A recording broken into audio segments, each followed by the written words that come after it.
ఎక్కడైతే మనం నలుగురం కూర్చొని ఐదవ వాడి గురించి తప్పుగా మాట్లాడతామో అక్కడ నుండి మనం వెళ్ళిపోయిన తర్వాత మిగిలిన ముగ్గురు కూడా మన గురించి తప్పుగానే మాట్లాడతారు. ఒకసారి మోసపోతే అది మన తప్పు కాదు, రెండోసారి మోసపోతే అది మన తప్పు. ఎన్నడూ ఈ ప్రపంచంలో ద్వేషాన్ని ద్వేషంతో ఆపలేము.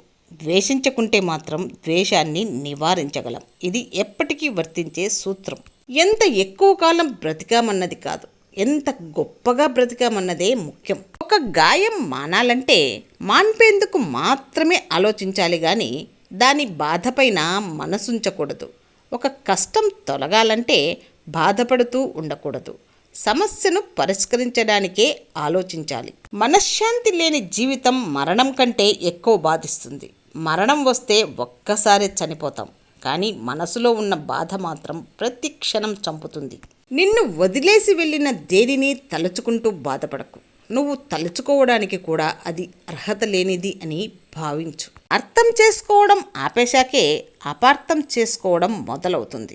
వ్యక్తిత్వం అనేది రాతల్లో రాసేది కాదు, మాటల్లో చెప్పేది కాదు, చేతల్లో మరియు నడవడికలో మాత్రమే చూపగలం. మొరగని కుక్క లేదు, విమర్శించని నోరు లేదు, ఇవి రెండూ జరగని ఊరు లేదు. మనం మన పని చూసుకుంటూ పోతూనే ఉండాలి. నా దగ్గర ఒకరికి సాయం చేసే ధనం లేకపోవచ్చు, కానీ ఒకరిని మోసం చేసే గుణమైతే లేదు. పంటి కింద రాయి పడితే తీసి తినడం తేలిక, అదే మనసు గాయపడితే తీసి బ్రతకడం కష్టం. పట్టరాని సంతోషమైనా తట్టుకోలేని బాధలైనా మనం చెప్పుకునేది మనల్ని అర్థం చేసుకున్న వాళ్ళకే. అలసిపోయి ఆగిపోవాలి అనుకున్నప్పుడు ఇంకొక అడుగు ముందుకు వేసి ధైర్యం తెచ్చుకో. భయాన్ని బందీని చేస్తే ధైర్యం దారి చూపిస్తుంది. అబద్ధంలో ఉన్న భయం కంటే నిజంలో ఉన్న ధైర్యం గొప్పది. తప్పుడు మార్గంలో ఉన్న ఆనందం కన్నా నిజాయితీలో ఉండే గర్వం గొప్పది. కారడవిలో బండరాయి సైతం ఓర్పు వహిస్తే ఆలయంలో విగ్రహం అవుతుంది. కష్టాల కడలిలో మనిషి సైతం సహనం వహిస్తే గొప్పగా మారడానికి తోడ్పడుతుంది నిగ్రహం. చీకట్లో దీపం లాంటిది, బాధలో చిరునవ్వు లాంటిది, కష్టంలో తోడు లాంటిది, కన్నీళ్లను తుడిచే ఆప్తహస్తం లాంటిది నమ్మకం అంటే. ఎవరి దగ్గర దాన్ని పోగొట్టుకోకు. విజయ గర్వాన్ని నీ తలకు ఎక్కనివ్వకు. పరాజయం యొక్క బాధని నీ గుండెకు చేరనివ్వకు. రెండూ ప్రమాదమే. మనిషి దీపమైనా కావాలి, అద్దమైనా కావాలి. ఒకటి వెలుగునిస్తుంది, మరొకటి దాన్ని ప్రతిబింబిస్తుంది. ప్రతివారు దీపం కాలేకపోవచ్చు, కానీ అద్దం కాగలరు. నిజమైన ప్రేమ సప్త సముద్రాల వెనుక ఉన్నా ఒకటే.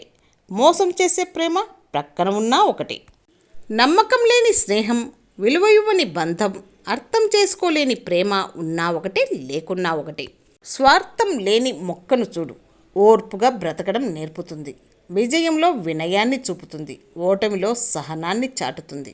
సంపాదన శాశ్వతం కాదు, మన జీవితము శాశ్వతం కాదు. శాశ్వతంగా నిలిచేది ఒక్కటే, అదే మన మంచితనం.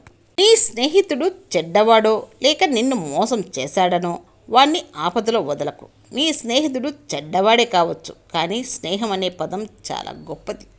అన్నింటినీ కుళ్ళింపచేసి నాశనం చేసే నేల విత్తనానికి మాత్రం జీవం పోసి జీవితాన్ని ఇస్తుంది. ఇదే సృష్టి ధర్మం.